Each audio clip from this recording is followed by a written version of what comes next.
Lai ta si ke kum sari vel start lovin an da to a chu ai accident pui to boka triple tem koi ve ka home service in kan vakalawati me kan tuma me ro chu tle mina thina lo rei do to wangin har do hlek to chu workshop pa kan phulu ta me zo repair turang tak takin kan ti don ni hetiang triple tem koi te handlebar koi te tin lung thei lo te hei a mel po hi a choi to sum sumai te po hi han ti nun le do kan tu manga hei start lo na rei to khop mai kum sari vel chu rei takani chuan a magat vel po hi helai hi khwara helai khwar china hian kan pai na tian kan kat te do mai tu rang ai tai la chu nei tu pa tu ran do ni boka chuan hei a seat vel po hi vek boka hei chu a seat top thak lavin a leather seat leather thar ka thui tu tu rang ai la battery chung ai nom tol wa thar lo lei to battery thar chu kan fu to wa chuan petrol tap hi ai hian li vek boka ni tingvel chu ni an en chuan in thak ngai no tam khop mai hei mai momin ina lo sa to boka ni hela ma hian ting kara san da char char kum sari vel tin mi lovin poni se te ganang khoi nga theyang angin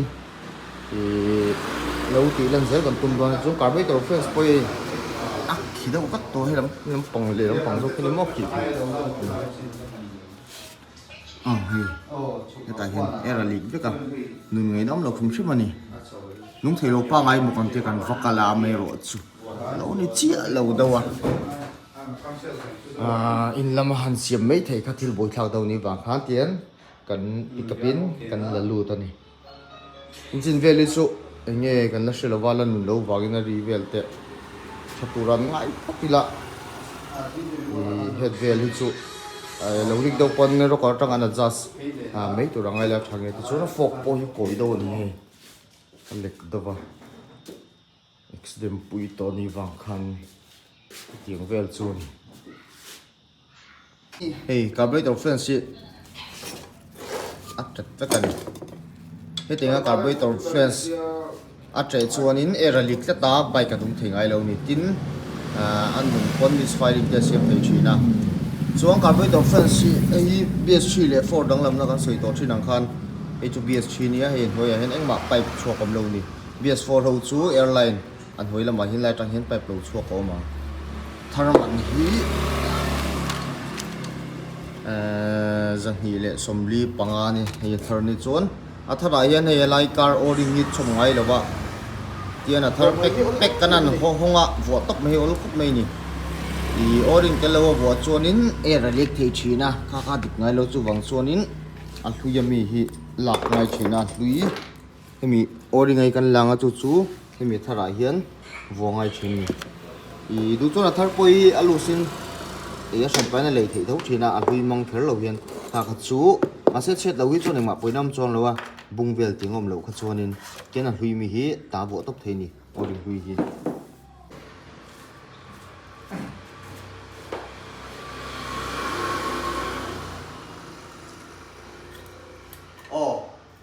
a thei anga he dan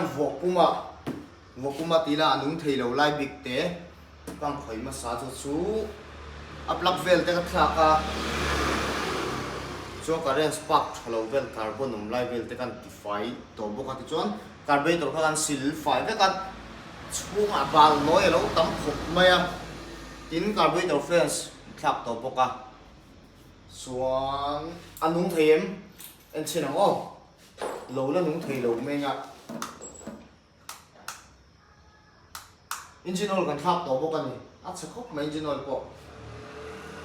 yo sep thei yo oh nung pha le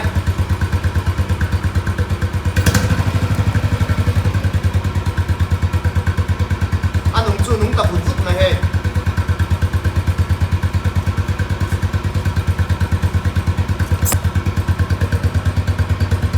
tiang sun song me anung chu tian an nung hal ta phut ta he plak thu yin yo kum sari chuang kang to lo he plak thi ru khop mai chuan karena ini sona aspak thei lo wa cho wedding hela ma ti si ai lam panga carbon lo ma thì ignition switch lampa carbon lo om boka tu chuan ti faya chuan carburetor hi a chunga bal khon khat ka ka lo ko varman ta che lo wa no carburetor fans kan thak boka ei kare ni chu pa ngai na kal le tua amei ro chu hon ti vel te chu la chiang chung lo ani anung thei lo ka ti hian anung thein kan an ti ma support ani ti leo no tur la om nol mai ti hian mas poni se ti chuan lem to ziom do asit nung lampang hi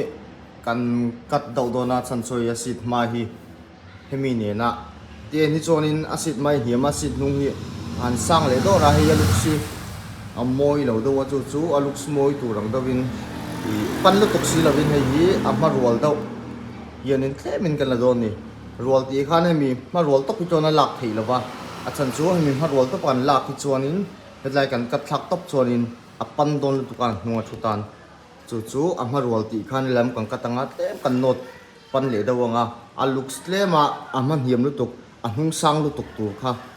i katianga alan lo thei dan turang khanin aluk slema moi do hlek tur khanin ahung lam pang po hi kan pai then do don ni chan choi major repair tak tak i achlai zong zong han siam ba ka khan i tlema han chei ve do hlek i custom pui pui ni si lova an ti kha du do wa thei magat hung te pokan pot ching do do na chuan backlight dang te pokan vo do na chuan amagat ma te po kan kat te do do na kat te ti khan te kwal so mi kwal lai tuk so i te kwal lai tuk so kan ti te do do ni i kan pot ching ve do do ni chu a hnung le ma i original bo chong si lo tlem han chei ve do wang khanin kan ti so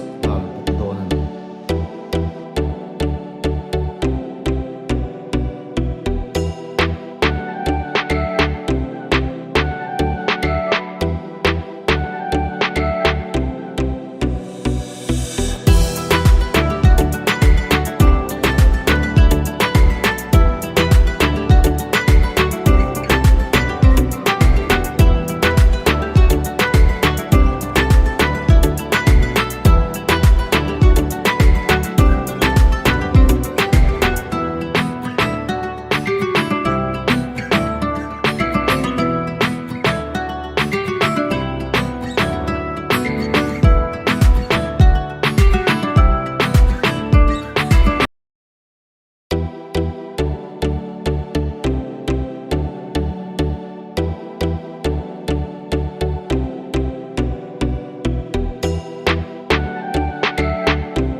hey wheel rim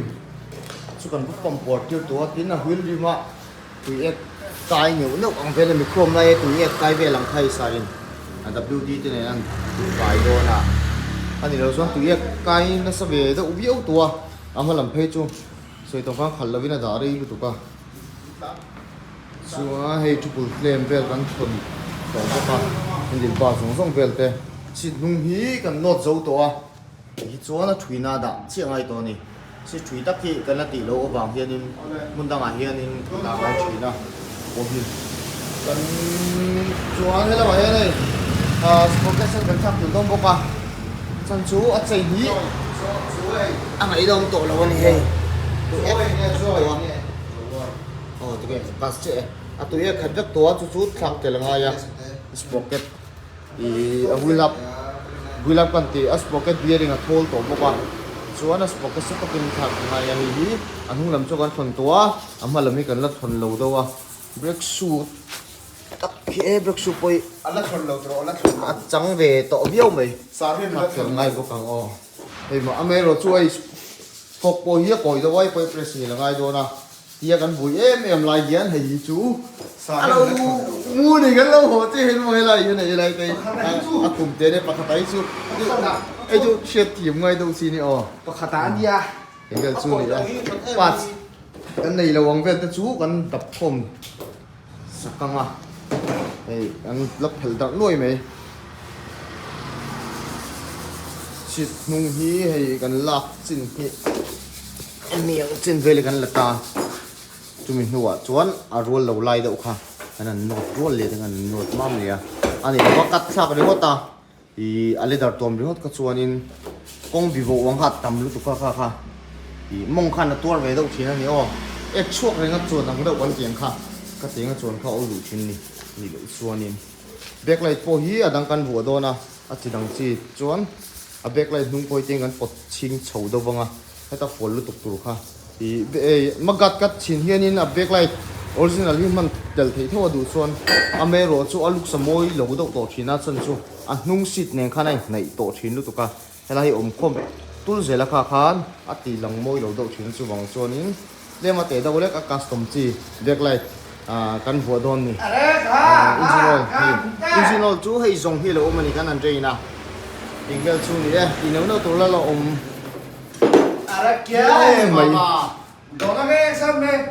कभी कभी जाते हैं क्या पियर बन रहे